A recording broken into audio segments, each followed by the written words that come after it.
Imagine yourself in a dense, mysterious forest filled with towering trees and the sound of whispers carried by the wind.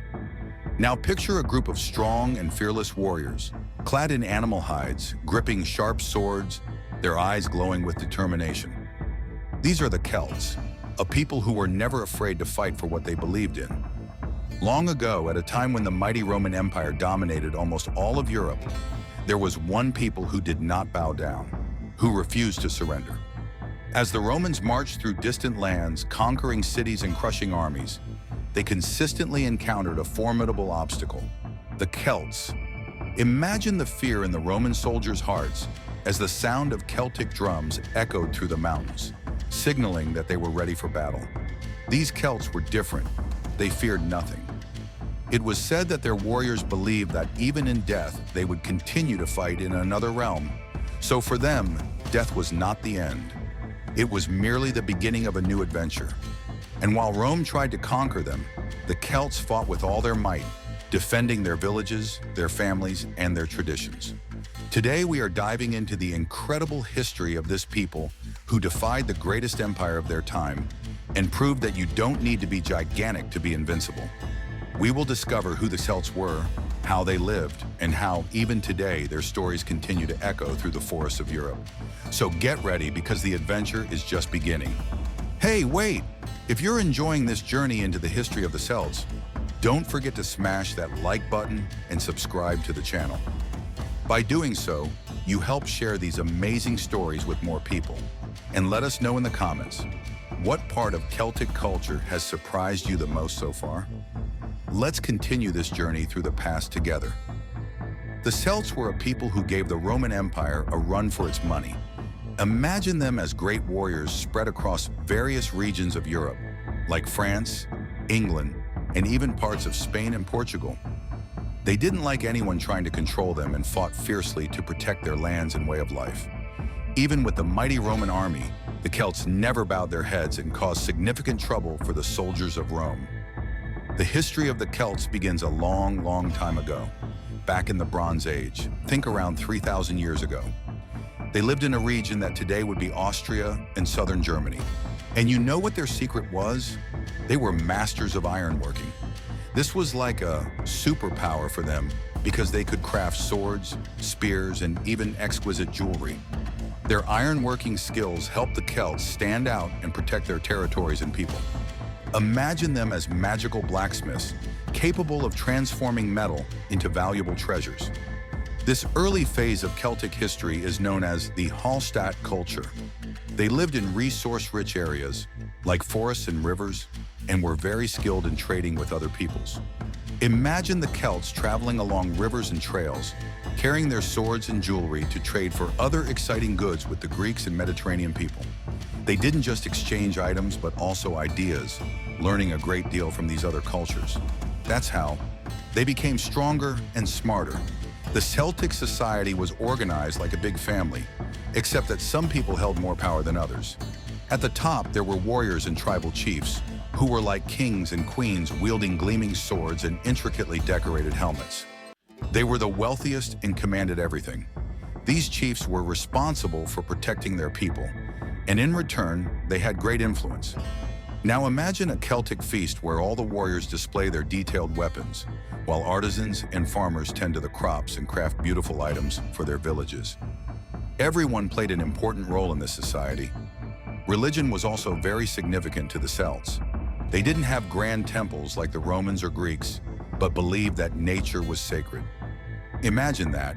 For them, places like rivers, mountains, and ancient trees were filled with magic. They believed that powerful spirits resided in these places, so they performed rituals to ask for protection.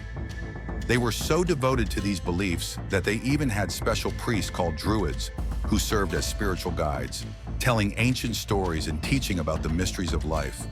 It was as if every corner of nature had a magical story to tell. The Celts were excellent traders and loved to barter. They did business with various regions of Europe, exchanging metals, weapons, and even jewelry for goods they didn't have in their lands.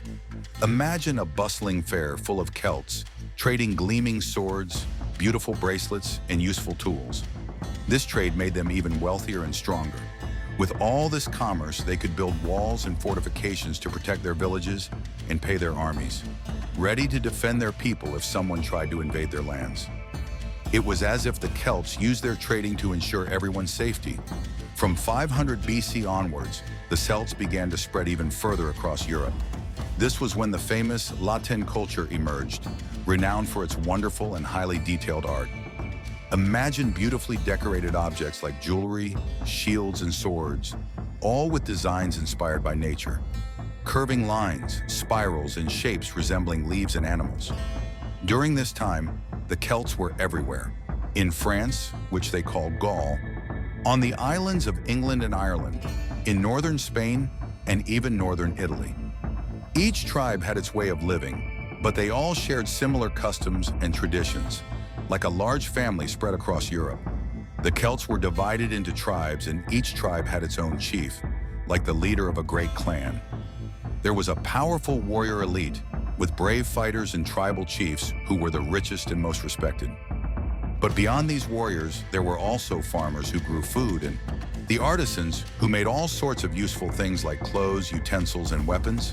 Imagine a Celtic village bustling with life, with people working together, some tending the crops, others forging shiny swords, while the tribal chiefs observed everything with pride, ready to lead their tribes in times of peace or war.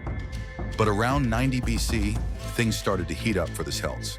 They began having serious problems with the Roman Empire, especially in the region of Gaul, which is where modern-day France is. The Gaulish Celts were highly skilled warriors who even managed to invade the city of Rome itself in 390 BC. Imagine the chaos. Celtic warriors storming into Rome and sending the Romans into a total panic. The tribe called the Senones managed to sack and destroy part of the city, which left the Romans terrified of the Celts for many years.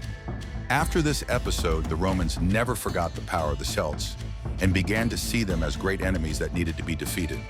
As time went on, the clashes between the Romans and the Celts became even more intense. Then came Julius Caesar's turn, the great Roman general, who decided that Rome needed to conquer Gaul once and for all. This is when the famous Gallic Wars began, between 58 and 50 BC. Caesar led his army in a series of battles against the Celts, who fought bravely to defend their lands. At this moment, a legendary figure emerged among the Celts, Vercingetorix, a charismatic leader who managed to unite various Celtic tribes to fight against the Romans. Picture him as a fearless hero, inspiring warriors to resist Caesar.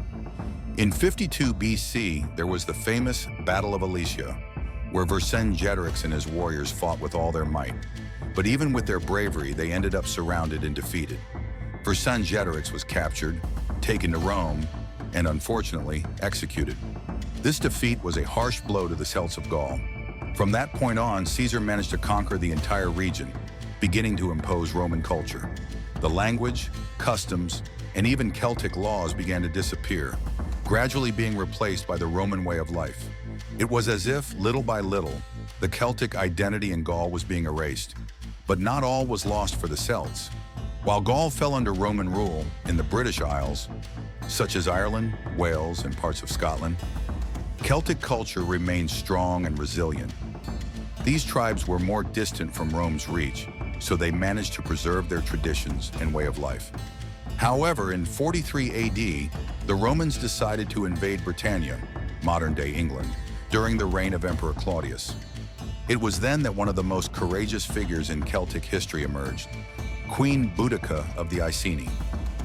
Imagine a determined woman leading an entire army to protect her people after the Romans seized their lands and treated her people cruelly. Boudica led a great revolt in 61 AD, achieving several victories and even destroying Roman cities. Unfortunately, despite her bravery, Boudica's army was ultimately defeated, yet she became an eternal symbol of Celtic resistance, a true heroine who never gave up fighting for her land and her people. Even with the Romans dominating much of Britannia, they were never able to conquer the entire island. In the north, where Scotland is today, lived the Picts, another Celtic people who fiercely resisted the Romans. Imagine these tribes as agile and determined warriors, familiar with every stone and every valley of their lands. They were so difficult to defeat that the Romans, exhausted by so many battles, decided to build a massive wall to protect themselves from Pictish attacks. This wall became known as Hadrian's Wall and was constructed around 122 AD. It was like a gigantic barrier marking the edge of the Roman Empire. Roman soldiers would stand atop it, keeping watch, ready to face any attack coming from the north. And to this day, remnants of this wall still exist. It serves as a reminder of how far the Roman Empire once reached, but also the Celts of the north were incredibly tough to defeat. Now, Ireland was a special case. Do you know why? Because the Romans never managed to conquer it.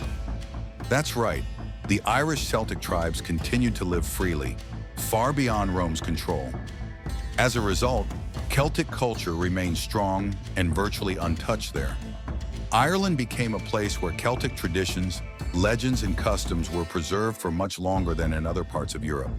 The Irish kept telling their stories, singing their songs, and celebrating their ancient festivals without Roman interference. Over time, Ireland transformed into an important center for Celtic culture, filled with incredible legends and a rich mythology. Imagine a magical land full of druids, heroes, and tales of ancient gods, where the flame of Celtic culture never faded. Everything began to change when Christianity reached the British Isles around the 5th century. Christian missionaries started traveling to these Celtic lands, bringing a new religion and new ideas. One of the most famous was St. Patrick, who came to Ireland with the mission to convert the Celts to Christianity. But instead of simply forcing a change, he had a brilliant idea: to blend Celtic traditions with Christian teachings. Imagine this as a great magical fusion. Many ancient Celtic symbols and traditions were adapted. For instance, the shamrock, which was already special to the Celts, was used by St. Patrick to explain the Trinity, Father, Son, and Holy Spirit.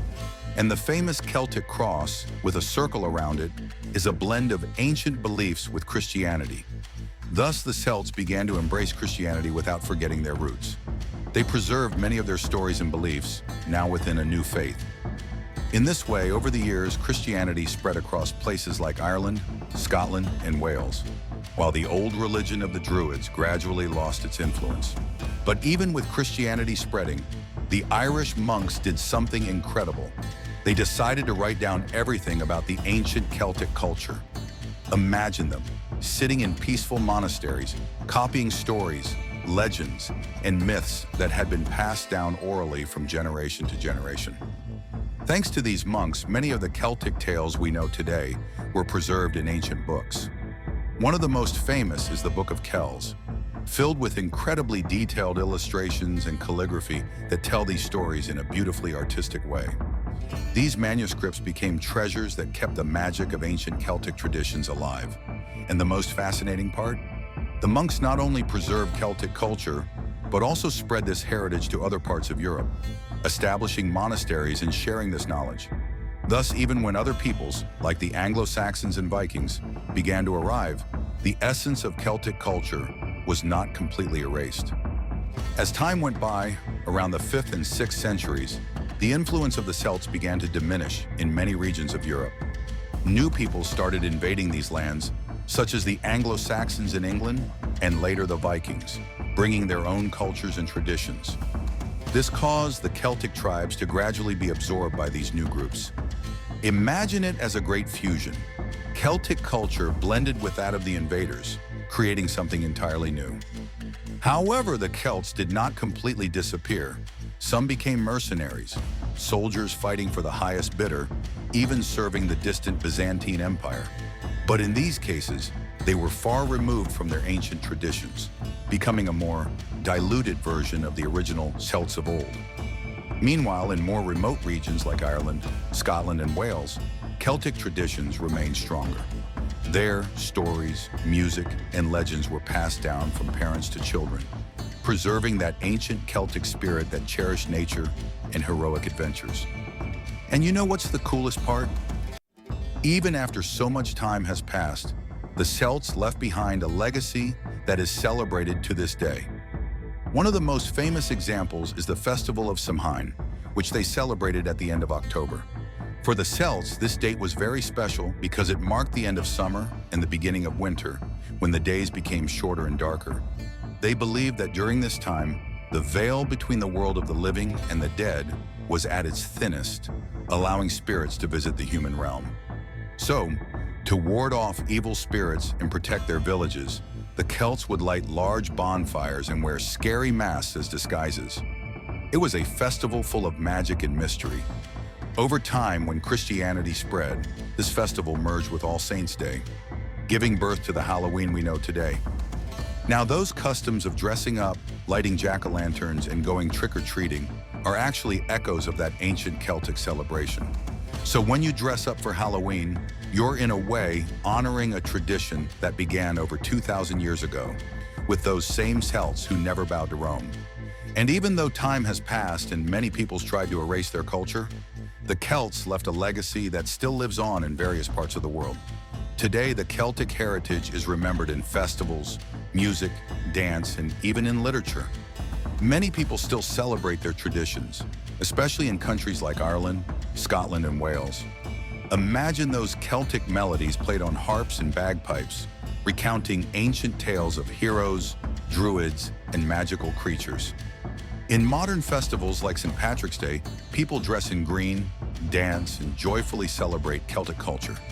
Additionally, historians and archaeologists continue to study the Celts to learn even more about their lives, beliefs, and legends. So even though the Roman Empire tried to conquer them, the Celtic spirit never vanished. It lives on in the hearts of those who, to this day, tell their stories and celebrate their incredible culture.